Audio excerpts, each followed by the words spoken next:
Hello students, good morning all of you. देखिए, पिछली class में हमने ये क्वेश्चन सोल्व किया था जिसमें हमने लाप्लास ट्रांसफॉर्म फाइंड आउट किया था 1 माइनस कोस ए एक्स अपॉन एक्स स्क्वायर का। तो इस एक्सरसाइज के इन फॉर्मूलों से रिलेटेड जो इम्पोर्टेंट क्वेश्चंस थे वो हमने सोल्व कर लिए। अब उसके पश्चात हम अगला टॉपिक स्टार्ट कर रहे हैं, पीरियोडिक फंक्शन। देखिए, पीरियोडिक फंक्शन क्या होता है। कोई भी function F X periodic function होता है यदि F X plus alpha equal to कितना आ जाए, वापस से एफ एक्स आ जाए। मतलब एक्स के एक निश्चित मान के बाद फंक्शन रिपीट होने लग जाए तो वो फंक्शन क्या होता है, पीरियोडिक फंक्शन होता है। या फिर एक्स की जगह एक्स प्लस एल्फ़ा रखने पर वापस से हमें क्या मिल जाए, एफ एक्स मिल जाए for any positive constant alpha, then F x is called periodic function. The least value of alpha is called the period of F x. और एल्फ़ा की जो लीस्ट वैल्यू है, मतलब एल्फ़ा का जो न्यूनतम मान है जिसके लिए F X alpha plus F X plus alpha equal to कितना हो जाए, एफ एक्स। एल्फ़ा का वह न्यूनतम मान जिसके लिए एफ एक्स प्लस एल्फ़ा बराबर एफ एक्स हो, तो वो एल्फ़ा क्या कहलाता है, उस फंक्शन का पीरियड कहलाता है। जैसे कि एक एग्जांपल देखिए, एक फंक्शन है sine X, F x equal to हमने कितना लिया, साइन एक्स। तो यहाँ पर आप देखेंगे कि एफ एक्स प्लस 2 पाई किसके बराबर होगा, एफ एक्स के बराबर ही होगा, मतलब साइन एक्स के बराबर ही होगा। F X plus 2 pi equal to कितना होगा, साइन एक्स। अब यहाँ पर हम ये भी लिख सकते हैं कि एफ एक्स प्लस 4 पाई भी कितना होगा, एफ एक्स प्लस 4 पाई कितना होगा, साइन एक्स प्लस 4 पाई, और ये वापस से कितना मिलेगा, साइन एक्स ही मिलेगा। तो यहाँ पर साइन एक्स प्लस 2 पाई भी वापस साइन एक्स मिल रहा है। साइन एक्स प्लस 2 पाई के बाद साइन एक्स प्लस 4 पाई भी साइन एक्स के इक्वल है। इसका मतलब sine X plus alpha equal to कितना है, साइन एक्स है। यहाँ पे एल्फ़ा की वैल्यू क्या है, 2 पाई, 4 पाई, 6 पाई। तो एल्फ़ा का जो लीस्ट वैल्यू है, जो मिनिमम वैल्यू है, वो कितना है, 2 पाई। एल्फ़ा इक्वल टू 2 पाई के लिए जो फंक्शन है एफ एक्स प्लस 2 पाई वो एफ एक्स के इक्वल है। ठीक है, तो ये जो एल्फ़ा है ये इस साइन एक्स फंक्शन का क्या हो गया, पीरियड हो गया। तो कोई भी फंक्शन पीरियोडिक कब होगा, जब F X plus alpha equal to कितना होगा, एफ एक्स होगा। आप ग्राफ से भी देख सकते हो, साइन एक्स का जो ग्राफ होता है उस ग्राफ में देखिए, जैसा ग्राफ 0 से पाई के मध्य बनता है वैसा ही ग्राफ 2 पाई के बाद रिपीट होता है। देखो, साइन एक्स का ग्राफ कुछ इस प्रकार से बनता है। देखो, ये वाला जो कर्व है 0 से पाई के बीच में जो कर्व है वो कर्व वापस से रिपीट हो रहा है, कहाँ पर, 2 पाई पर। कहाँ पर रिपीट हो रहा है, 2 पाई पर। मतलब जैसा ग्राफ 0 पर था वैसा ही ग्राफ कहाँ पर है, 2 पाई पर है। सेम उसी टाइप का बन रहा है। तो इसका मतलब 2 पाई क्या है, इसका आवर्तकाल है या इसका पीरियड है। क्लियर। तो कोई भी फंक्शन पीरियोडिक कब होगा, जब वो इस कंडीशन को सेटिस्फाई करेगा। अब एल्फ़ा के ऐसे बहुत सारे मान हो सकते हैं जिनके लिए F X plus alpha equal to F X होगा। जैसे हमने यहाँ पर देखा था एफ एक्स प्लस 2 पाई या साइन एक्स प्लस 2 पाई कितना होता है, साइन एक्स होता है। साइन एक्स प्लस 4 पाई भी कितना होता है, साइन एक्स ही होता है।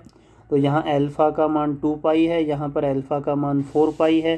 तो पीरियड जो होता है वो क्या होता है, फंक्शन का जो पीरियड होता है वो क्या होता है, इस इन एल्फ़ा का जो लीस्ट वैल्यू है, एल्फ़ा की जो लीस्ट वैल्यू है वो उस फंक्शन का पीरियड होता है। तो यहाँ पर एल्फ़ा की लीस्ट वैल्यू कितनी है, 2 पाई। तो साइन एक्स जो फंक्शन है उसका पीरियड कितना है, 2 पाई है।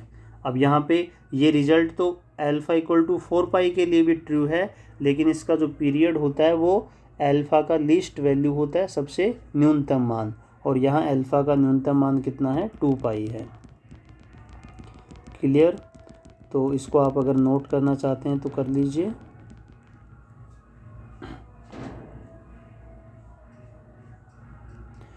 इसके बाद देखिए, अब इससे रिलेटेड हम एक थ्योरम का स्टेटमेंट पढ़ेंगे। और थ्योरम का स्टेटमेंट क्या है, let F x be a periodic function with period alpha. F X क्या है, पीरियोडिक फंक्शन है, और एल्फ़ा क्या है, उसका पीरियड है। इसका मतलब एल्फ़ा जो है वो वह लीस्ट क्वांटिटी है जिसके लिए F X plus alpha equal to कितना होगा, एफ एक्स होगा। क्लियर। तो एल्फ़ा लीस्ट क्वांटिटी है, इसका मतलब एफ एक्स प्लस 2 एल्फ़ा भी एफ एक्स होगा, एफ एक्स प्लस 3 एल्फ़ा भी कितना होगा, एफ एक्स होगा। तो F X plus N alpha equal to कितना होगा, एफ एक्स होगा। पीरियोडिक फंक्शन की डेफिनेशन है ये। एन इक्वल टू कितना है, 1 2 3 4 5 and so on. Then Laplace transform of F x equal to 1/1 minus E to power minus P alpha integration 0 to alpha E to power minus P x F x D X. तो ये आपको ये formula ध्यान रखना है। अब इसका proof हमने पहले कर चुके हैं एक बार, तो अब इसका जो प्रूफ है वो आप अगर देखना चाहें तो पिछली वीडियो में देख लेना। एफ एक्स का जो लाप्लास ट्रांसफॉर्म है वो कितना होगा, 1/1 minus E to power minus P alpha. कितना होगा, 1/1 minus E to power minus P alpha integration 0 to alpha E to power minus P x F x D X. Clear. ये होगा पीरियोडिक फंक्शन का Laplace transform. तो ये formula ध्यान होना चाहिए ताकि इससे रिलेटेड जो भी प्रॉब्लम्स हैं उनको आप सोल्व कर सको। ठीक है। अब देखिए इससे रिलेटेड हम एक क्वेश्चन सोल्व करते हैं। और क्वेश्चन क्या है, evaluate Laplace transform of F x if f x has a period 2 pi and is given by f x equal to 0 when x between 0 to 2 pi and एफ x equal टू साइन एक्स when x between 0 to pi। जब x की value pi से 2 पाई के between है तो एफ एक्स कितना है, 0 है। और जब एफ एक्स की वैल्यू साइन एक्स है, कब, जब x क्या है, 0 से पाई के बिटवीन है। और यहाँ पर जो फंक्शन है वो पीरियोडिक फंक्शन है, क्योंकि हमें दे रखा है कि फंक्शन का जो पीरियड है वो 2 पाई है। तो फंक्शन पीरियोडिक है और हमें इसका लाप्लास ट्रांसफॉर्म फाइंड आउट करना है। तो यहाँ पर एल्फ़ा की वैल्यू हमें गिवन है, कितनी है, एल्फ़ा की वैल्यू है 2 पाई। अब हमें ये वैल्यू इस फॉर्मूले में सब्स्टिट्यूट करनी है और इसका लाप्लास ट्रांसफॉर्म फाइंड आउट करना है। तो देखिए इसका solution, given that f x is equal to this, ये एफ एक्स की वैल्यू हमें गिवन है and f x is periodic function with period alpha equal to 2 pi. और जो फंक्शन है वो पीरियोडिक है और इसका पीरियड कितना है, 2 पाई है। Then Laplace transform of F x equal to 1/1 minus E to power minus P alpha integration 0 to alpha E to power minus P x F x D x. Function periodic है तो इसका Laplace transform ये होगा। अब हमें alpha की value given है, कितनी है, 2 पाई। तो यहाँ पर हम एल्फ़ा की वैल्यू पुट करेंगे। तो एल्फ़ा की जगह कितना पुट कर दिया, 2 पाई। यहाँ पर भी कितना पुट कर दिया, 2 pi. Okay, E to power minus P x F x D X. अब देखो एफ एक्स के जो मान हैं वो 2 रेंज में दिए गए हैं, एक 0 से पाई में और एक पाई से 2 पाई में। तो हमारे पास जो इंटीग्रेशन की लिमिट है वो 0 से पाई है। तो हम इसको 2 भागों में ब्रेक कर देंगे, 0 से पाई और पाई से 2 पाई में, क्योंकि जो लिमिट दे रखी है वो 0 से 2 पाई दे रखी है हमें। और फंक्शन की जो वैल्यू है वो 0 से पाई में अलग है और पाई से 2 पाई में अलग है, इसलिए हम इस इंटीग्रेशन को 2 भागों में ब्रेक कर देंगे। तो यहाँ तक नोट कीजिए और आगे देखिए।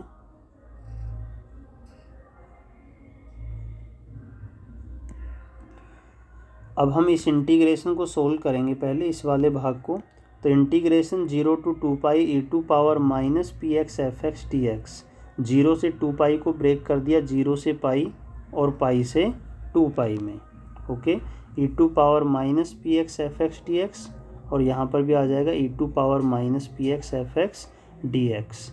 एफ एक्स की वैल्यू, जब एक्स की वैल्यू 0 से पाई के बिटवीन है तो एफ एक्स कितना है, साइन एक्स है।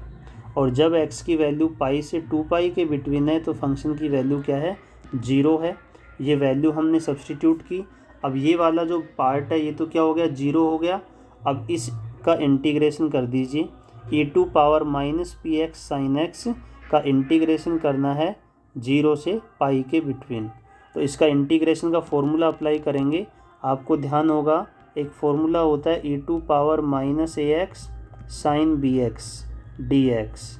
इसका इंटीग्रेशन का डायरेक्ट फॉर्मूला क्या होता है e⁻−ax upon a² plus b² a sin bx minus b cos bx। ये फॉर्मूला होता है।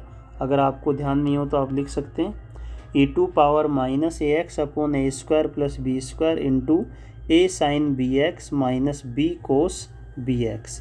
ये फॉर्मूला हम यहाँ पे अप्लाई करेंगे। तो देखिए यहाँ a की वैल्यू तो कितनी है p है और b की वैल्यू कितनी है 1 है, क्योंकि sin x है तो b की वैल्यू कितनी है 1। तो यहाँ फॉर्मूले के अकॉर्डिंग इसका इंटीग्रेशन कितना आएगा e⁻−px upon a² plus b² मतलब 1 प्लस p²। फिर कितना आएगा a sin bx। a की वैल्यू क्या है यहाँ पर, जो a की वैल्यू है ये e⁻ax होता है, -x नहीं होता, e⁻ax sin bx। तो यहाँ a की वैल्यू कितनी है -p है।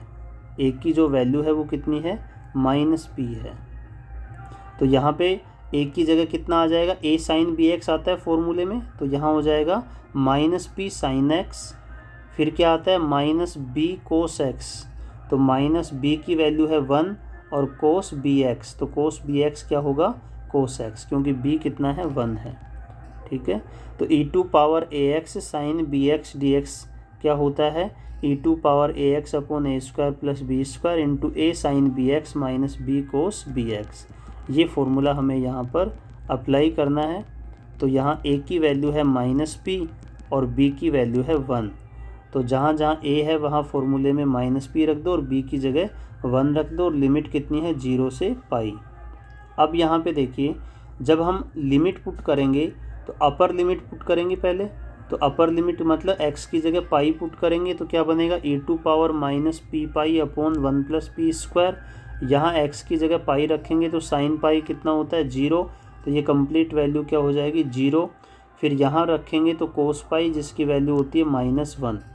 फिर लोअर लिमिट रखते हैं तो नेगेटिव साइन आता है और x की जगह कितना रखेंगे 0। तो यहाँ ये बनेगा e⁻0 जिसकी वैल्यू 1 अपॉन में आएगा 1 प्लस p²। x की वैल्यू 0 तो साइन 0 की वैल्यू 0 और कोस 0 की वैल्यू 1, तो यहाँ पे आएगा 0 - 1। नोट कर लीजिए। अब इसके पश्चात देखिए माइनस और माइनस क्या हो जाएगा प्लस, और इसको 1 से मल्टीप्लाई करेंगे तो एज इट इज रहेगा और ये माइनस और ये माइनस भी क्या हो गया प्लस हो गया। तो रिजल्ट क्या बनेगा e⁻−p pi upon 1 plus p² plus 1 upon 1 plus p²। ये वैल्यू आ जाएगी। इसमें एलसीएम देखो कितना है, एलसीएम आएगा 1 प्लस p²। एलसीएम को सोल्व करेंगे तो ऊपर क्या आएगा e⁻−p पाई प्लस 1। तो e⁻−p पाई प्लस 1 और अपॉन में क्या है 1 प्लस p² है। तो हमें इसका लाप्लास ट्रांसफॉर्म फाइंड आउट करना है। तो लाप्लास ट्रांसफॉर्म ऑफ f(x) कितना था, यहाँ पे देखिए समीकरण फर्स्ट में ये आया था लाप्लास ट्रांसफॉर्म। तो हमने इस इंटीग्रेशन की वैल्यू फाइंड आउट कर ली। जो वैल्यू आई वो यहाँ इस इक्वेशन में पुट कर दीजिए, आपको रिजल्ट मिल जाएगा। तो इसमें वैल्यू पुट करेंगे तो Laplace transform of f(x) equal to 1/1 minus e⁻−2p pi, और ये इंटीग्रेशन की वैल्यू पुट की हमने। अब इंटीग्रेशन की वैल्यू पुट करने के बाद इसको थोड़ा सा और सिंप्लीफाई कर लीजिए, क्योंकि यहाँ पे देखो ये क्या है 1 माइनस e⁻−2p पाई, मतलब ये 1 माइनस x² का जो फॉर्मूला होता है ना उस फॉर्म में है ये क्या है 1 माइनस e⁻−p पाई का होल स्क्वायर है। तो ये a² माइनस b² बन गया, जो कि कितना होता है a plus b into a minus b. a² minus b² क्या होता है a plus b into a minus b. तो यहाँ a की वैल्यू 1 है और b की वैल्यू है e⁻−p पाई। तो e⁻−2p पाई को हम e⁻−p पाई का होल स्क्वायर लिख सकते हैं।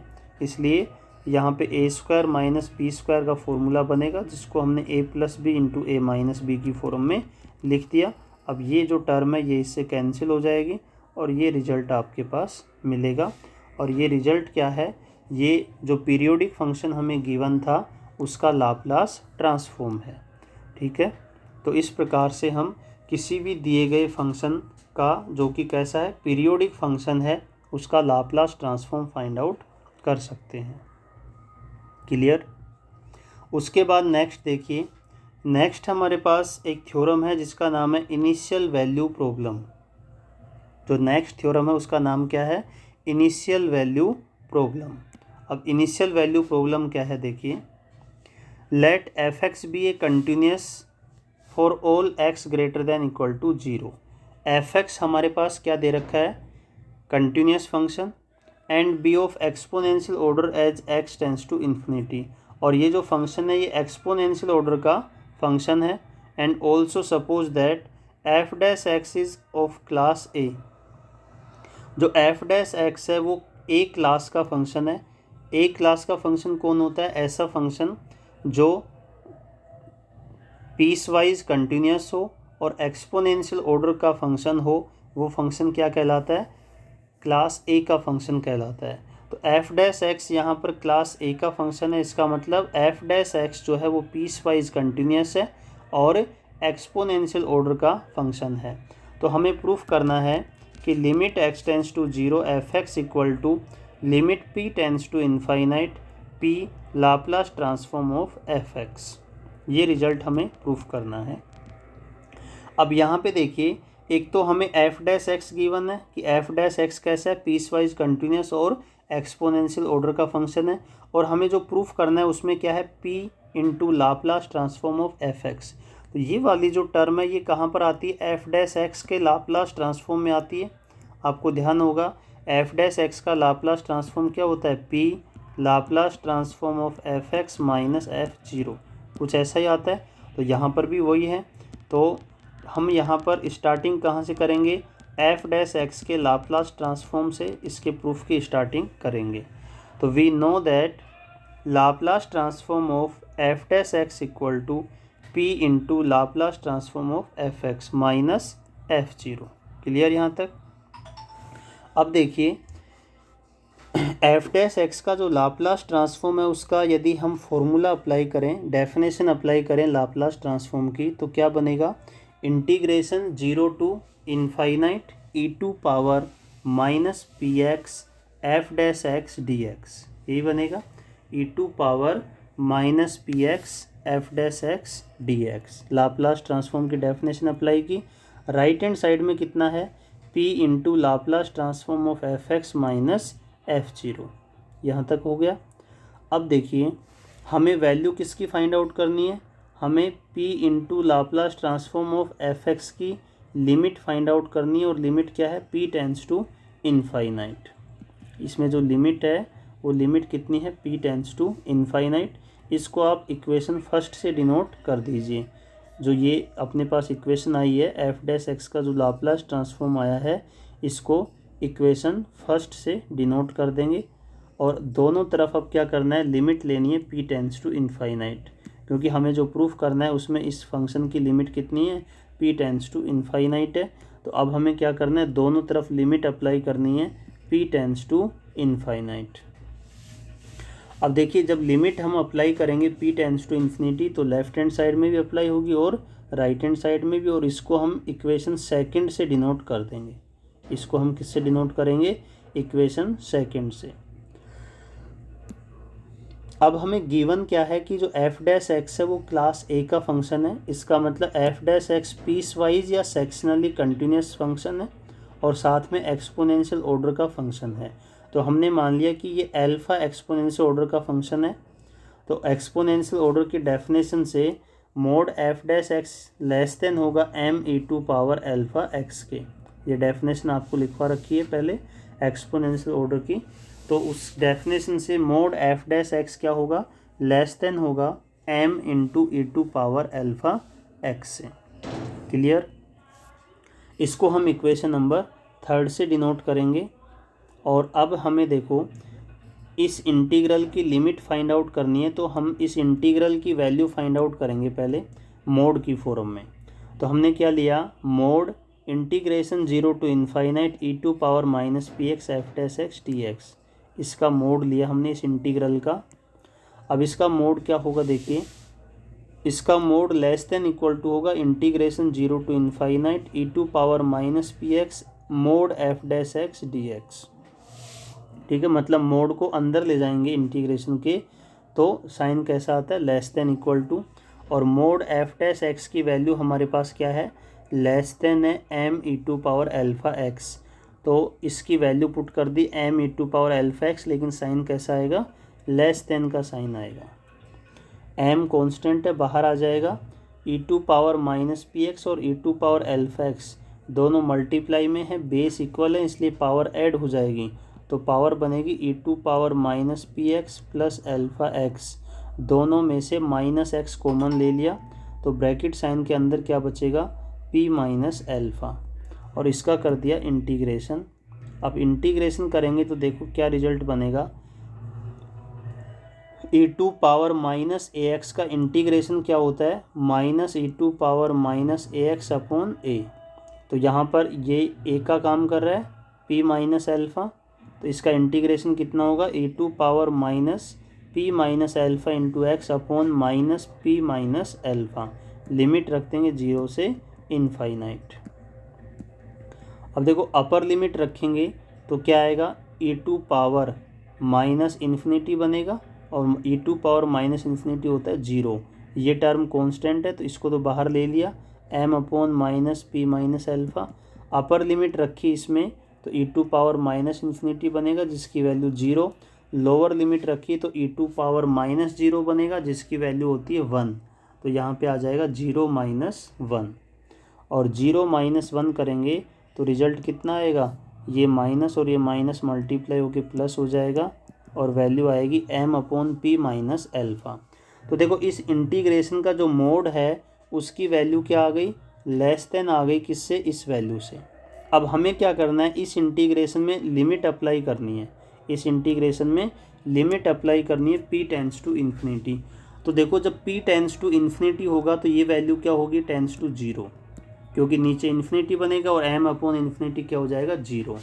तो जब p टेंस टू इनफाइनाइट होगा तो ये वैल्यू जो है ये 0 की तरफ अग्रसर होगी, और इस वैल्यू का जो मोड है, इस इंटीग्रल का जो मोड है वो क्या आएगा, लेस देन आएगा 0 से।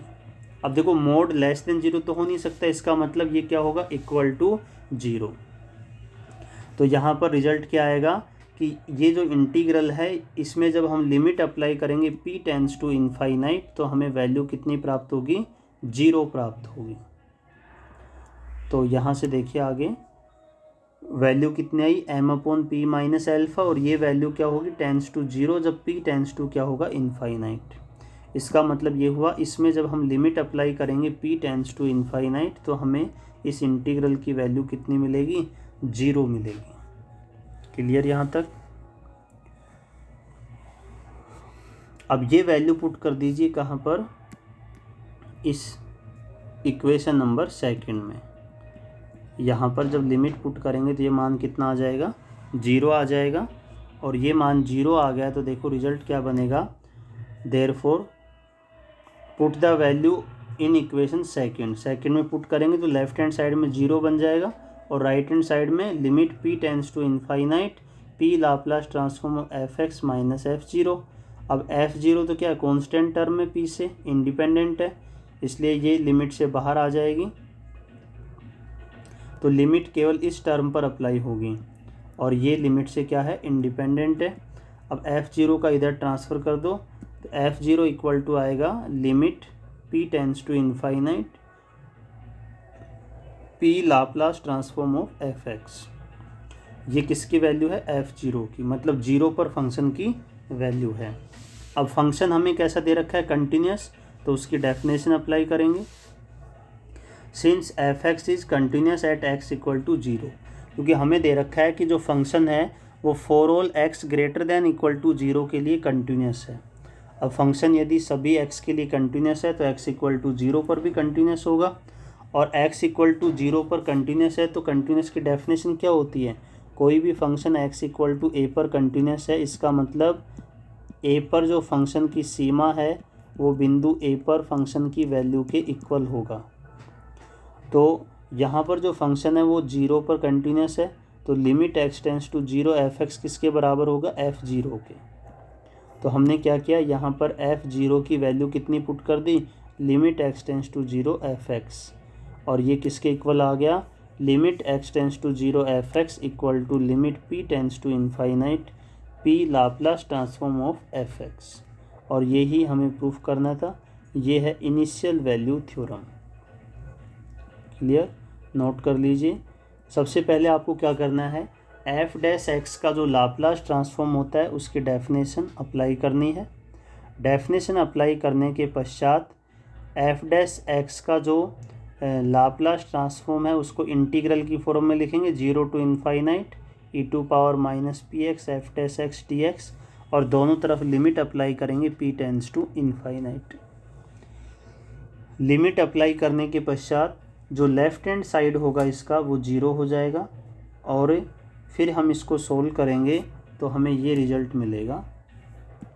इसमें हमने क्या किया, f(0) को क्या लिख सकते हैं, limit x tends to 0 f(x), क्योंकि फंक्शन क्या है, x इक्वल टू 0 पर कंटिन्यूस है, तो कंटिन्यूस फंक्शन की डेफिनेशन हमने अप्लाई की, और डेफिनेशन अप्लाई करने के पश्चात हमारे पास ये रिज़ल्ट बना, जिसे हम क्या कहते हैं, इनिशियल वैल्यू थ्योरम। अब इसके पश्चात अब हम एक क्वेश्चन सोल्व करते हैं, verify the initial value theorem and final value theorem for the function. Final value theorem क्या होती है वो भी हम अभी डिस्कस करेंगे। तो पहले इस क्वेश्चन में हम ये वाला पार्ट सोल्व कर लेते हैं, verify the initial value theorem. देखिए फंक्शन है f(x) इक्वल टू 3e⁻−2x। अब इनिशियल वैल्यू थ्योरम क्या होती है, limit x tends to 0 f(x) equal to होना चाहिए limit p tends to infinite p Laplace transform of f(x). अब देखो f(x) क्या है अपने पास, limit x tends to 0 f(x) की वैल्यू क्या होगी, limit x tends to 0 f(x) का मतलब है 3e⁻−2x। जब लिमिट x टेंस टू 0 रखेंगे तो ये e⁻0 बन जाएगा, जिसकी वैल्यू 1, तो रिजल्ट बनेगा कितना, 3।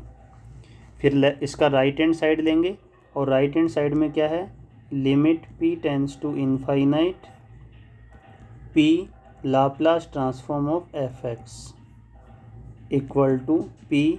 अब देखो f(x) क्या है, 3e⁻−2x, इसका लाप्लास ट्रांसफॉर्म कितना बनेगा, 3e⁻−2x का लाप्लास ट्रांसफॉर्म कितना होगा, 1/p+2, क्योंकि आपको पता है e⁻ax का लाप्लास ट्रांसफॉर्म क्या होता है, 1/p-a। ठीक है, तो e⁻−ax का कितना हो जाएगा, 1/p+a। तो यहाँ पर बनेगा 3 × 1/p+2, तो इसका लाप्लास ट्रांसफॉर्म बनेगा 3 × 1/p+2, और लिमिट कितनी है, लिमिट है p tends to infinity, limit है p tends to infinity p × 3/p+2। यहाँ नीचे से p कॉमन ले लीजिए, वो इससे कैंसिल हो जाएगा, तो कितना बचेगा, ऊपर 3 नीचे बचेगा 1 + 2/p। जब लिमिट अप्लाई करेंगे p टेंस टू इन्फिनिटी तो ये हो जाएगा कितना, 0, तो कितना बचेगा, 3 ही बचेगा। तो यहाँ लेफ़्ट हैंड साइड और राइट हैंड साइड दोनों क्या हैं, इक्वल हैं। तो इस प्रकार से आप इसको प्रूफ कर सकते हो। ठीक है, इनिशियल वैल्यू थ्योरम को प्रूफ कर दिया हमने। अब फाइनल वैल्यू थ्योरम क्या होती है इस पर डिस्कस करेंगे। तो देखिए फाइनल वैल्यू थ्योरम का स्टेटमेंट, सबसे पहले तो ये है final value theorem, let f(x) be continuous for all x > 0 and it is exponential order function as x tends to infinite.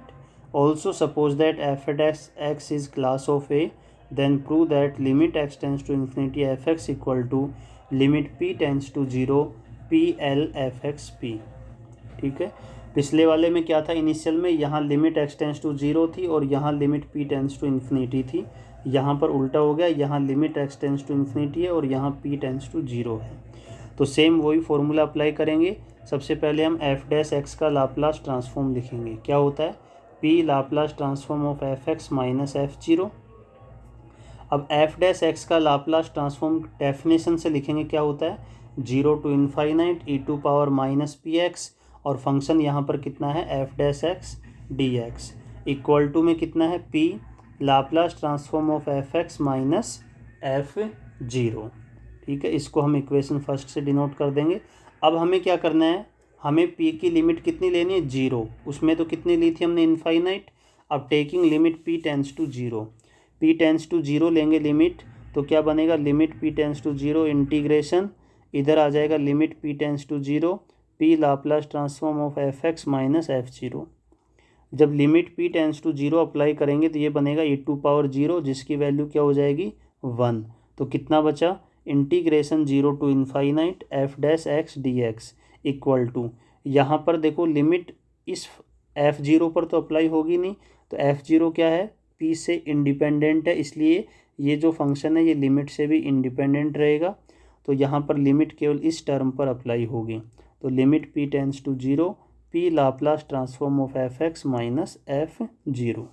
Clear यहाँ तक?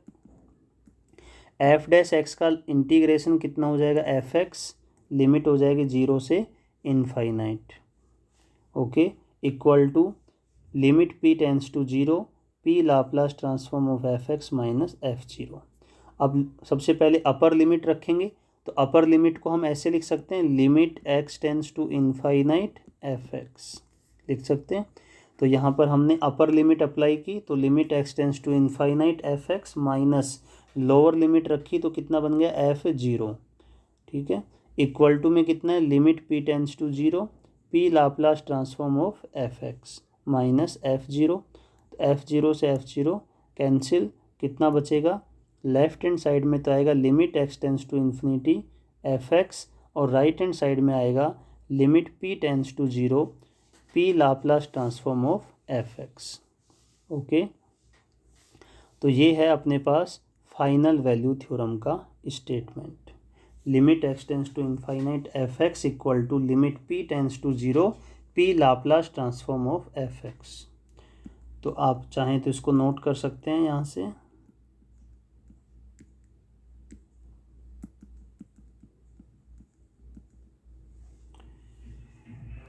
ये लिखना है। इसके बाद नेक्स्ट ये है Laplace transform of f dash x equal to this. दोनों तरफ लिमिट अप्लाई करेंगे, p tends to 0। Limit apply करने के बाद ये रिजल्ट आ जाएगा, और इसमें जब हम लिमिट पुट करेंगे तो हमें रिजल्ट मिल जाएगा।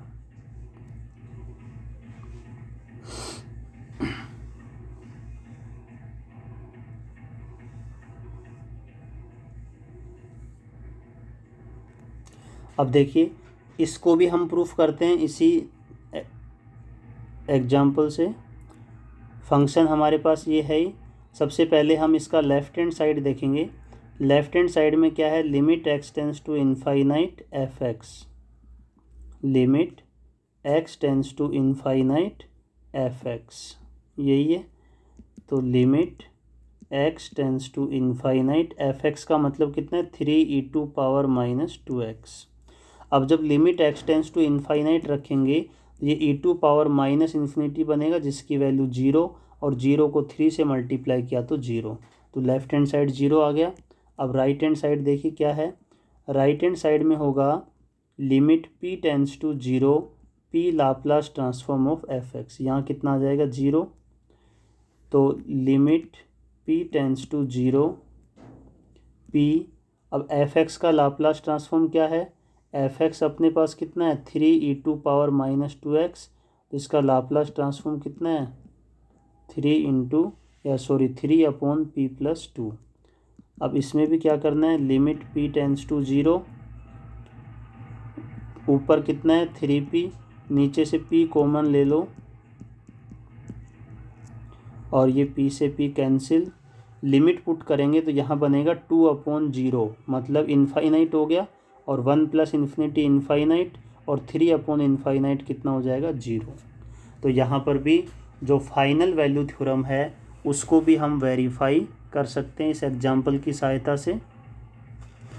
ओके, तो ये दोनों स्टेटमेंट ध्यान रखने हैं, आगे कुछ क्वेश्चनों में इनका यूज भी हो सकता है, बाकी इनका ज़्यादा इम्पोर्टेंस है नहीं इसमें। तो ये लाप्लास ट्रांसफॉर्म से रिलेटेड जितनी प्रॉब्लम्स थी वो हमने सोल्व कर ली दोबारा से, एक बार पहले भी हम पढ़ चुके हैं। इसके बाद इन्वर्स लाप्लास ट्रांसफॉर्म आता है, वो इसी से रिलेटेड है, अब उस पर डिस्कस करेंगे हम आगे। और इससे पहले हमारे पास कुछ और लाप्लास ट्रांसफॉर्म होंगे स्पेशल टाइप के, जिसमें हाइपर ज्योमेट्रिक फंक्शन आते हैं, गामा बीटा फंक्शन आते हैं, तो कुछ और भी इम्पोर्टेंट लाप्लास ट्रांसफॉर्म है आगे इसमें। तो पहले उनसे रिलेटेड कुछ फॉर्मूले डिस्कस कर लेते हैं हम, जैसे कि गामा फंक्शन क्या होता है? For every positive rational number the infinite integral 0 to infinite e⁻⁻x x⁻n−1 dx, ये क्या कहलाता है? ये गामा फंक्शन कहलाता है। e⁻⁻x x⁻n−1 फंक्शन इस टाइप का होना चाहिए और लिमिट क्या होनी चाहिए? 0 से इनफाइनाइट। तो ये जो इंटीग्रल है ये नोन एज गामा फंक्शन के नाम से इसको जानते हैं, और इसका सिंबल क्या होता है? ये होता है गामा फंक्शन का सिंबल, और इसको हम लिखते हैं गामा n। क्या लिखते हैं? यदि x की पावर n-1 है तो इस इंटीग्रल की वैल्यू कितनी होती है? गामा n होती है। और गामा n इक्वल टू होता है integration 0 to infinite e⁻⁻x x⁻n−1 dx। उसके बाद कुछ वैल्यू हैं गामा फंक्शन की, जैसे गामा 1 की वैल्यू 1 होती है, गामा 2 की वैल्यू 2 होती है, ऐसे गामा n+1 इक्वल टू होता है फैक्टोरियल n के, और ये इक्वल टू होता है n गामा n के भी। ठीक है, तो ये कुछ फॉर्मूले हैं जो आपको ध्यान रखने हैं। उसके पश्चात ये देखिए, ये कुछ इंपॉर्टेंट प्रॉपर्टीज़ हैं गामा फंक्शन की। Gamma n+1 equal to n gamma n होता है, gamma n+1 equal to factorial n, gamma 1 equal to 1, gamma 2 भी 1 ही होता है, लिख लेना, लिखो तो। गामा 1/2 इक्वल टू होता है स्क्वायर रूट पाई, गामा 1/2 की वैल्यू क्या होती है? Square root pi. अच्छा, गामा 0 की वैल्यू इनफाइनाइट होती है, और नेगेटिव नंबर का गामा भी क्या होता है? इनफाइनाइट होता है। तो गामा m इक्वल टू क्या होता है? इनफाइनाइट, और जहाँ पर m क्या है? 0 या फिर नेगेटिव इंटीजर। ध्यान रखना, 0 का गामा फंक्शन क्या होता है? इनफाइनाइट, और नेगेटिव इंटीजर का गामा फंक्शन भी क्या होता है? इनफाइनाइट। ठीक है, और गामा n/a2n मतलब integration 0 to infinite e⁻⁻ax x⁻n−1 equal to होता है गामा n/a2n। जैसे e⁻⁻x x⁻n−1 का इंटीग्रल तो क्या होता है?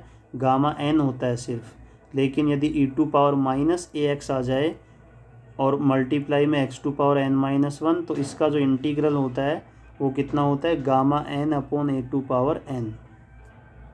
एक होता है Euler functional equation, gamma n into gamma 1 - n equal to होता है π/sin nπ।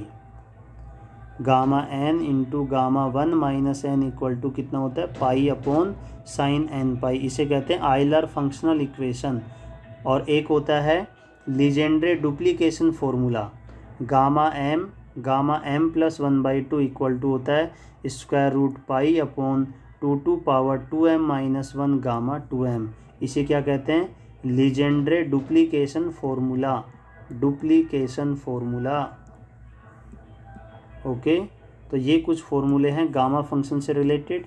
उसके बाद आता है बीटा फंक्शन, इस पर चर्चा करेंगे अगली क्लास में। आज का सेशन हम यहीं पर समाप्त करते हैं।